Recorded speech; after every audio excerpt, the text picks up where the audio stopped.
Hello, hello. This is Jessica Hello. of Vidable, and we are here, episode 9 of Dancing with Life, a podcast for joy. And I am so excited to have my friend Stephen Pare here with me. Delighted to be here.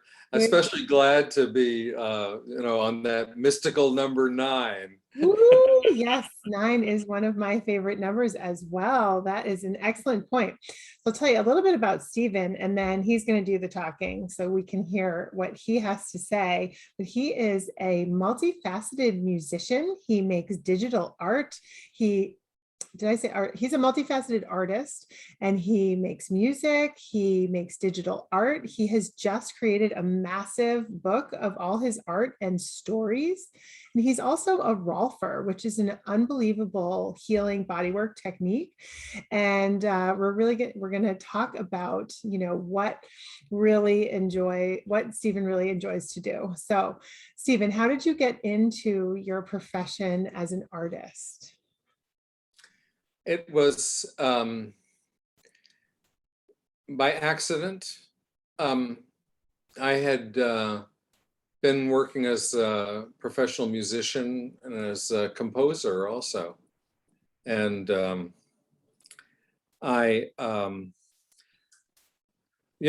year, this is 2004, there was always a conversation with my sister about what are we going to get for my father for Christmas, because he's that proverbial, impossible Oh yeah, I to have those in my get family. gifts. So I had this brilliant idea. Okay, this is what we're going to do. We're going to get him a digital camera. He was always an avid photographer, a really excellent photographer, great eye. And we're going to get him a digital camera so he can, email them to people and stuff like that. And so I don't know what happened, but somehow that became a camera for me. And so I don't know what other conversations went on, but I wound up with this little dinky little 4 megapixel camera, beautiful in its way. And I started doing street photography. And I just fell in love with that. I just loved, part of it was just getting out and moving around and looking for the magic, looking for those little moments of poetry that are, just happening in that moment when somebody does a gesture, or, that sort of thing. And so street photography would be you're actually out on the street, and it could be people, it could be park benches, but yeah, those little special moments of life. yes, exactly. And I've been looking at art for a long time, but it was sort of all of a sudden I'd never drawn or been in a painting class or anything like that, but all of a sudden I had a channel, and that hadn't existed before for me. And I'd always loved art and loved looking at art, and then I got a better camera, and then I discovered Photoshop and started really messing with things. And I started to forge this identity, an artist's identity, as a kind of a digital painter. And I just couldn't give it up. Couldn't give up the addiction, I think most artists have an experience like this, where there's just this, there's this compulsion. And, it was like that. So I decided to go to school. I talked my way into a master's program, to an MFA in photography, digital media. I had a bachelor's degree, but not in photography or art or anything like that. Well, that's so interesting. So you have an MFA, and what was your specialty? It was digital photography. Yeah, Awesome. that's right. Okay. I mean, I wound up doing, what happened in that program was so awesome, but it wasn't in the program that it happened. What happened was I discovered Instagram. Oh. I was reading a newspaper here. It was January 1st, 2012. I know the exact day, and I was in Chicago. I'd taken the train. It was bitter cold outside, and I was in a Starbucks reading the New York Times, and there was this article about artists on Instagram. Oh, And they listed a few of them, and that Instagram was a lot smaller back then. wow. Yeah. And so I looked up a few of these people and started to figure out how the whole thing worked. And I discovered there were all these people on there who were doing these really cool things. And you know what else? They were doing it on applications that were $1 or $2. Okay. So and on their smartphones, right? Mhm. And I'd been working, these $1,200 cameras and, $900 Photoshop or whatever it was back then. And all of a sudden there was this whole new world. And that's what captivated me. That's when I started to discover myself as an artist. That's when first of all, there was a community. In my MFA program, I couldn't relate to anybody.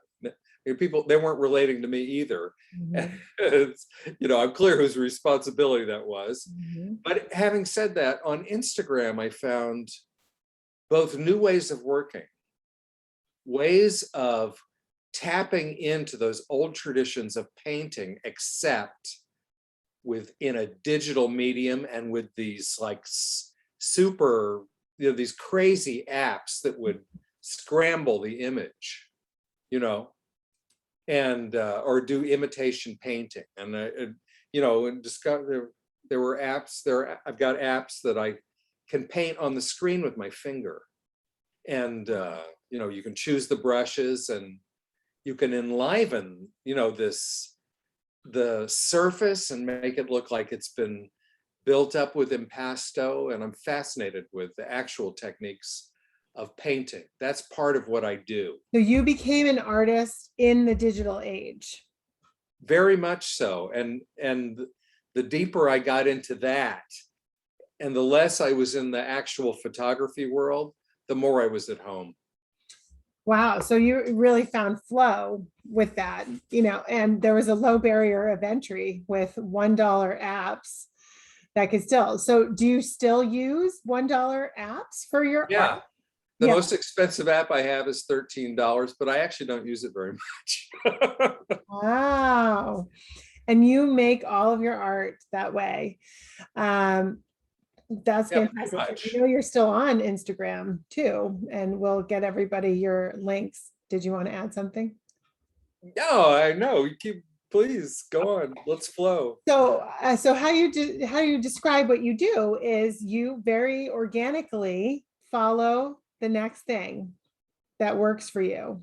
Is there anything else to add to your art process? Well, I don't know, about every 9 months I start looking for something new, but I haven't, they're just the resources of that whole world of art making on apps. Have an idea. Where do your ideas come from for your digital works? Well, as I've gone on, I've done less photographing. That could change, so I'm not stuck on that. But having said that, I do a lot of appropriating of images. I'm looking for images that have, some kind of voodoo in them. And I'm looking for things that can stimulate me to write stories. I actually would like to talk about that, because that's become, I don't know if it's more important, but it goes along with the artworks. So sure, go ahead. Yeah, well, I mentioned, January 1st, 2012, I started, got into this virtual painting is what I started calling it. But it wasn't that long after that. by that summer, I had started writing stories, and the stories were all inspired by the images. So I'm looking to create images that have what, for me, there's a story in them. And I've, I wasn't thinking of a book back then, but as I've accumulated a lot of material, I've not just assembled it into a book, but I've expanded it. So, and, developed a whole style of writing and a way of writing. And you could say that my writing starts as flash fictions. So flash fictions, if you don't know, that's another internet phenomenon. And I actually don't know a lot of flash fiction writers. And I was told by somebody, an architect in London, who's one of the people who was following me back then, that what I was doing was flash fiction. I thought I'd invented the whole thing, but of course, lots of people had been doing it already. That's kind of how that works. But that's okay. And so I've developed my own ways of doing that. I discovered, I'll just give you one example of what it is I'm doing as a writer. One nice thing about that, you see, the Instagram format lends itself to short, a couple of sentences, or a paragraph or something like that. There's a limit, in how many words you can put in there. And that's been a little bit inconvenient at times. Yeah, so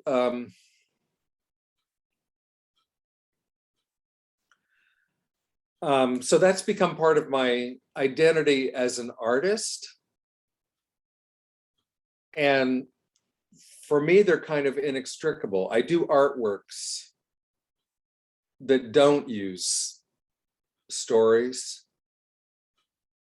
but most of them have a little bit of a, the windows open a little bit. And sometimes I expand it. And sometimes it's just just a title or something that has what for me is some kind of poetry. That would be very helpful. I don't consider myself an artist. I'm not creating works of art. And I often will look at a painting and I'm like, And so I think it would be helpful to have a little bit of a story. It's certainly helpful to have a title, especially if it's something abstract where it's not easily, a pot of a vase of flowers on a table. If it's something beyond that, having some kind of explanation to jump off from, and then I can, hopefully tap into the artist's creativity and their intention behind the piece. It's kind of like, my cousin was in the theater arts, and he said it was helpful to know the story before going to the play, because some of the play, the scenes change and there's so many characters, and knowing the story doesn't take away, it actually adds to the experience of it. Yes. Yeah. You agree? You can. I do agree. Yes, absolutely. I mean, we're storytellers, we tell ourselves stories. And there's, sometimes the stories we're kind of telling ourselves in the back of our heads are, these, I don't know what the word is, disempowering stories or something like that. But and so I think part of the value in, being in telling a story is to tell somebody something that, could empower them, since I'm using that terminology. Yeah. So this is a podcast for joy. How important is joy for you, and how does it fit into your work? Yeah.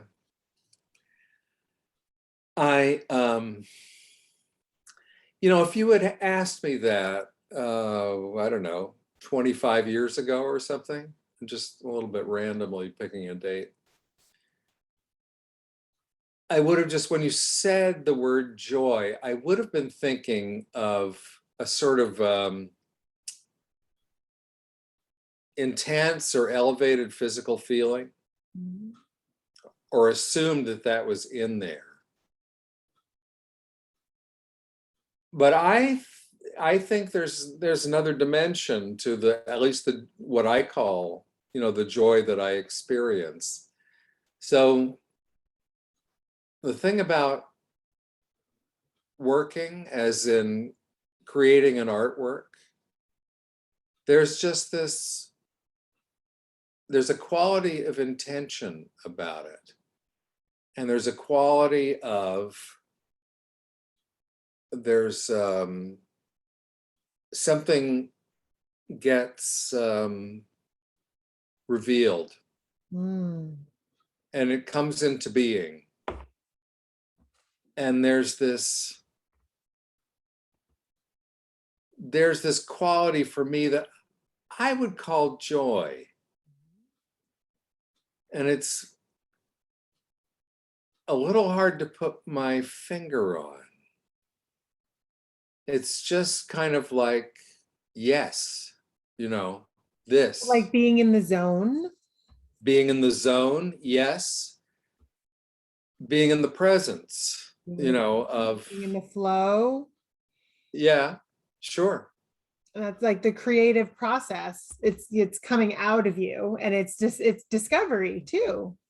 Sounds It like has this quality that it doesn't seem to be coming from me.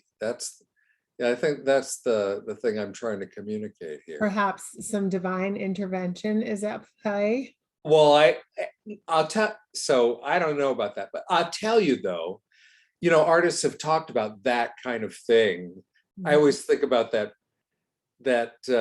comical but slightly sinister scene in the movie Amadeus. So there's this guy who's jealous of Mozart, right? And he's like this successful composer. And he has this way that he works, and he composes something. He's got a crucifix above his piano, and he says, "Thank you, Lord," every time he comes up with something new. And then this moment comes, and all he can think about is how mad and how jealous he is of Mozart. And he's doing this, he's going, "Thank you, Lord." Like, it's not there. Killing me now. What is that? The divine presence is not present. Mm. Well, yeah. I mean, I think comparison is the thief of joy. The thief of joy. I love that expression. Where did you come from? Where does that come from? I believe we could actually get a name if we Googled that. Yeah. So I'll put it in the show notes. Yeah, great, terrific. Yeah, I mean, I'd like to know. I've heard that someplace, and I just really like that. That's a really It might be like Ford, like it might be Henry Ford. It might be that, it's a pretty regularly used business quote. So comparison is the thief of joy. Yeah. And would you say that you help people elevate joy with work? Do you teach art at all? Do you teach your process? No, I mean, when I was in graduate school, I taught taught undergraduates digital photography, how to use Lightroom and stuff. But I don't have any great impulse to continue with that. It's a funny thing too, because I sort of consider myself a natural teacher. I've been a teacher of anatomy and physiology and kinesiology and pathology, and for a number of years, loved being with the students and developing their knowledge and all that. And Is that so part of your rolfing training? well, it grew out of it. So I got interested in anatomy, during rolfing, during my rolfing training. Mhm. Actually, it's funny. I'll just say real quick. Mhm. The part that was, that I've sort of struggled the most with and was kind of least interested in my training to be a rolfer was kinesiology, which is how muscles work, and where they all are and their names and what the different actions and where they attach. And And but at some point that completely flipped, and that became my favorite. You know, it's one of those things where it's like one of those Cary Grant comedies where the man and the woman are just at odds. Bringing Up Baby with Katharine Hepburn. Do you know what I'm talking about? I don't know what you're talking about, but finish. But then The they two flip. protagonists are like, they start off really bad and Yeah. pissed off at each other, can't stand being around each other, and then they wind up getting The mystical stuck, marriage. stuck on a boat together or something like that. And yeah, that's really interesting. I mean, in Nia, we study the muscles and the connectivity, and all of the Nia moves are designed to get into all the nooks and crannies of the body and restore full health and vibrancy, if that's missing. And I do find it fascinating. I'm like, well, why does this one hurt? And then kind of doing a self-assessment that way. So awesome. Well, how can we learn more about you and follow you, Stephen? Do you have a website or favorite social media platforms? Yeah, I have a website. I have a growing presence on LinkedIn. I'm a little bit of a newbie, but working on that and finding all kinds of interesting people there. I have a long-standing community on Instagram, and that's precious to me. So there's there's ongoing dialogue. I mean, and some of those people I met in 2012, and they're still, commenting on all my pictures and stuff, and just it's kind of mind blowing in a way. And so yeah, I if you really want to get to know what I'm doing, my website's a little more curated, and my Instagram feed is just my kind of like my everyday output. I basically, I don't always get it together, but I pretty much most days I post a new image, sometimes with stories, sometimes with a little bit of a story, and I'm thinking I'm gonna go on with it. I've got one I keep meaning to get together. Got this little series. The first one's called The First Time I Met Mephistopheles. Second one is The Second Time I Met Mephistopheles. And so I don't want to tell you the whole story, but anyway, there's a fourth one, and I've done the image already, but I haven't finished the story. I'm not going to post it without the story. Well, that is awesome, Stephen. I will put all of those in the show notes. And thank you for being a champion for what feels good, and for following your heart and your passions, and for being such a leader in my life, and sharing the joy through being the best version of you. How delighted I am to hear you say that, and how much I've enjoyed spending this time here, getting a chance to talk about me. Yay! All right, we'll see you next time on Dancing with Life. Yes. Bye.